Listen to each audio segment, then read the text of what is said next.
number 2. I was playing golf over the weekend, and a lot of times when I think of video topics to help teach, I'll be walking in the morning with my dogs, and I'll just kind of pray and meditate, and kind of symbolism or examples or teaching topics come into my mind, and then I'll take a note on my phone, or I'll kind of like jot something down when I'm in the gym in between exercises, because I don't want to lose it. And I feel like when I was golfing, I realized, oh my gosh, 2 years ago when I started golfing, I was not the best. I had some basic skills because I work out and I'm athletic, and I had been to the driving range when I was younger, but I really wasn't consistently that good. So I just wrote down kind of a list of things, and I always say I can ramble in my videos because I get so excited and I just want to share, and I get a lot of words in me. So I'm going to try to stay on topic by kind of following what I jotted down. 3 years later, I got into my zone with golfing, and I've had 3 games under my belt where I use the same technique, and I really felt like, oh my gosh, I have advanced to a new level as a golfer. This is amazing. And what I found is I had written down techniques, like 3 little things. You know, feet are this way, line up my shoulder, front knee will bend a little bit on my swing, and when I swing my irons, imagine I'm swinging just like I do when I'm driving off the tee, and keep my eyes on the ball 200%. So that's just an example of the things that I jotted down in my notes. And every time before I play golf, I close my eyes and I imagine me doing those steps. Okay, so lining up my feet, my front left knee is going to bend slightly whenever I'm doing my swing. I'm going to keep my eyes on the ball 200%. And I go through it a few times in my head, and then the first hole is a little bit tight, a little bit tense, and then I keep practicing it, and it works. And for me, golf is a really good example of how there's so many little parts. You know, it could be it's bad weather, now it's wet outside, your shoes, the club, gloves or no gloves. It could be, too long of an iron. And so there could be so many things that you have to work on. But if you have the desire and the will to become really great at the game and have the art, the craft, or if you have the will to break free from your eating disorder and the desire to live a life that's beautiful and liberated, achieve that dream, then it is possible. You just have to say, okay, I'm starting here. And you might at times need an instructor. Okay, so for example, in the wellness field, you might need a dietitian to teach you the science behind synergy at meals that actually nourishes your cells, keeps you full, gives your body exactly what it needs, so it's not vulnerable to feeling like it needs to overeat later, or it's not vulnerable to not getting the nutrition it needs to actually have a menstrual cycle, whatever it may be. So that could be one instructor.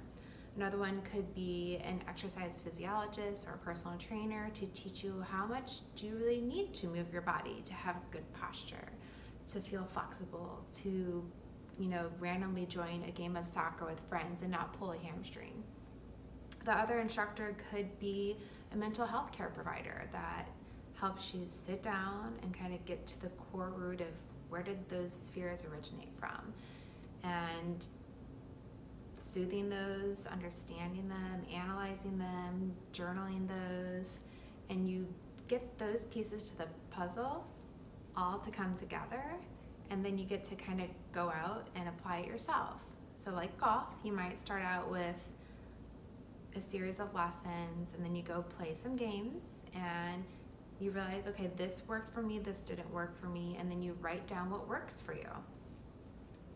And there may be some time that passes. You may think, okay, the lessons were good, I got some base knowledge, now I'm going to play for a while, and you're doing well, and then all of a sudden you kind of take some time off, something changes, and you go back to the course, and your drives are horrible, and you're like, this used to work for me, why isn't it working? So that could happen in life, right? Maybe you have a baby, your body changes, your hormones change, maybe you move to another state, your circle of friends changes, so you have to go back and start practicing again. So it's just like going to the driving range. Maybe you're working with your 7-iron and your driver, and you pick 2 things to work on, and you go to the driving range for, let's say, a goal for a month, twice a week, and you just keep working with the 7-iron, you keep working with the driver, and you find, wow, okay, I'm feeling like I'm back into the swing of things, pun intended, and you write down what works. And once you have that technique, then you just open up your notes, open up your journal, and say, okay, this is what I know works. And you practice it, you close your eyes, you visualize it, and then you go out on the course, you actually implement it, you feel it, and you create new neurological pathways. If you've struggled with the eating disorder for, let's say, 2 years, your brain is hardwired to be afraid, fearful, impulsive, worried, just constantly thinking about things of managing your eating disorder. So you have to restructure your brain. Those neural pathways, if you are curious about it, neuroplasticity is a good word to look up to kind of learn about the brain pathways. So you have to go to the driving range and you have to develop new pathways, new behaviors, better behaviors, wellness behaviors that honor you, that support you. And then at some point, they just become natural. So you see someone on the golf course, you're like, wow, she must be a pro. But I guarantee if you just spoke with a person, you're like, tell me your golf history. Where did you start? How old were you?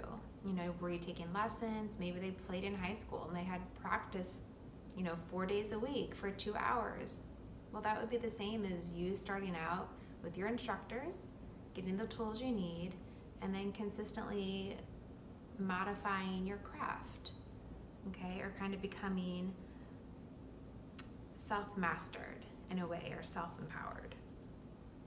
One other thing I wanted to say about this is when I was still kind of getting stronger with my eating out or dining out experience, I would often use this. Sometimes I would look up the menu ahead of time and I'd say, ooh, the risotto sounds really good, or the octopus sounds neat.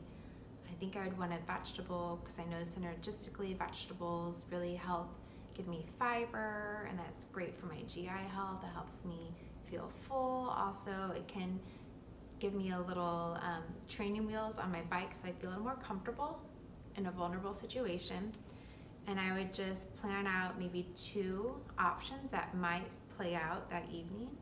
And then I would kind of close my eyes and just imagine myself walking into the restaurant, imagine a smile on my face, excited to meet up with my friends, and then just kind of play through a summarized version of the evening. I order the risotto, I order a glass of red wine, I have my side of Brussels sprouts, and then just I watch myself relaxed, enjoying conversation, eating kind of, a typical portion size, and then gently transitioning out of the evening.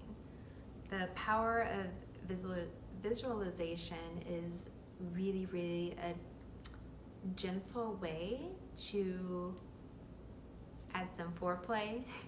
You guys know me, I love sexuality. Add some foreplay into that evening, so kind of warming your body up, getting yourself not in the fight or flight mentality, but more of that parasympathetic, that calm, which isn't that what it's all about? Getting together with loved ones and just nourishing your body, nourishing that connection. So I'm going to challenge you to write down some techniques, practice them, visualize them, gain empowerment, and grow to that next level of your recovery.